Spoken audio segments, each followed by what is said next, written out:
Welcome to One on One on God 101. Yes, Big Brother fans, you recognize Lisa from the last installment of Big Brother. What you may not know is that Lisa lost her family home in the Palisades fire here in Los Angeles recently. Lisa, how are you as we record this? I am okay today, but I am sad and I am grieving, and I'm just grateful that we are all here and that we are all safe. Now, as we are recording this conversation, it is Friday, January 24th. So you have known for Mm, 2 weeks now, right? Can you yes. describe the stages of grief and what you and your parents, because this was the house you grew up in, your Mhm. parents were living there. Thanks be to God, they're alive and resilient and well. Can you talk us through the stages you went through to get us to where we are today? Yes. So initially, I got the news from my mom. She called me, she gave me the facts and said, our house burned down.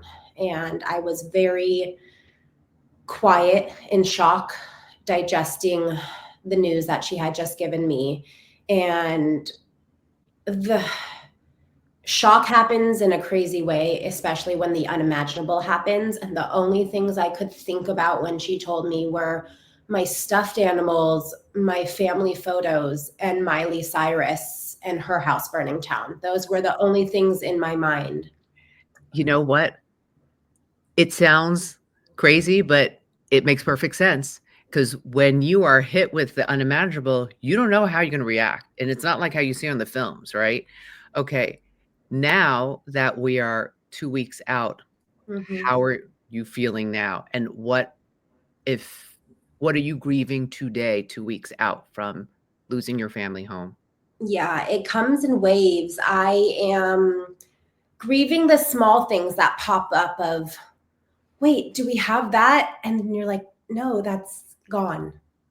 The concept of gone, it's just gone. And I'm grieving the sadness that my parents, their world that they built, their life that they built, their memories that they created, the pictures of our birth, the generational memorabilia that my family wanted to pass down is just gone. So it comes in waves. Today, I have a little bit more stability and grounding, but I'm also honoring grief to move through me at the same time. And every day is different. And I am just making sure to nurture myself, to do things that feel familiar, and to be kind to myself and others. Now, when fans saw you on, Big Brother Mhm. summer of 2024, they knew you as Lisa, the private chef. She puts glitter on her food, she's very peaceful and, you're very in touch with the divine and you had your dramatic moments where, in my perspective, I didn't see you, hit back at Angela when she was not the kindest person to you. Have you heard from her and past housemates, since you announced on Instagram that your family home was gone, that your family are fire victims? A handful of house guests have reached out. The BB26 cast is absolutely amazing in terms of banding together and supporting each other. There are a few that haven't reached out. She is among them.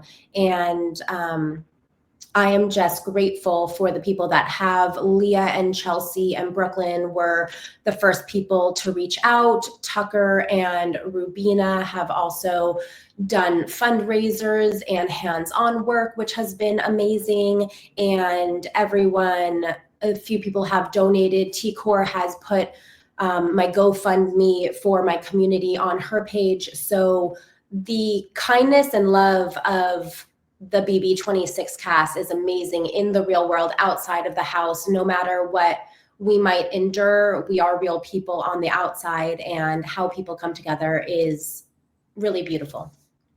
I want to read one line of scripture that I was reading yesterday because I feel like I'm hearing your version of it right Mhm. now about the beauty and the humanity you have seen from former housemates. And Mhm. this is from the book of John, chapter 1, verse 5. And it reads, I'm going to hold this up like this for more light. Okay. Um, the light shines in the darkness, and the darkness has not overcome it. My question to you is in this dark time that LA has been through, what Mhm. light have you seen? What signs of humanity and hope have kept you going and maybe even surprised you? The community is amazing. The willingness for people to be selfless during this time and give what they have to people that had their lives, that had a lot, and a lot is more than nothing. And people are sharing food, people are sharing closets, companies are donating endless supplies, and the outpouring of love and support that people are having to uplift their friends and family in the community that have lost everything is untouchable and compassionate, and what we need to keep going, because as we've been going through this, a lot of times right now as we're grieving, we don't fully know what we need. My family is very task oriented right now, and they are crossing off the check marks of what they need to do after losing a home.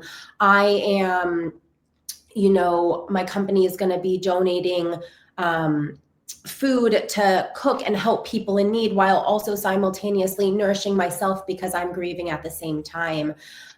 People are donating clothes. People want to set up meal trains. People want to go get supplies. And honestly, people just reaching out and making sure that you're not alone, that you're supported and there when you need them. That's what matters. May I ask the situation of homeowners insurance? Where do your parents, because you hear these really sad, tragic nightmare, what I feel is criminal stories sometimes on the news Yeah. about being dropped, months before.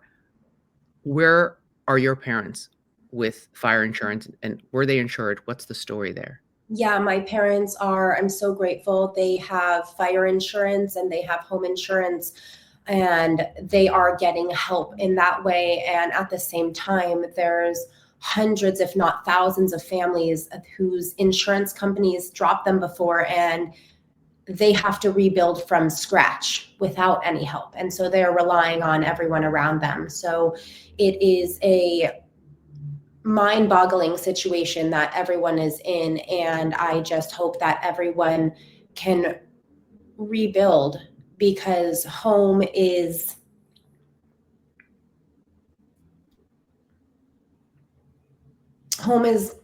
where the heart is right now for all of us, because our physical homes have been taken away. So I hope that everyone's home can be rebuilt and full of that same love that they brought into the first one that they had.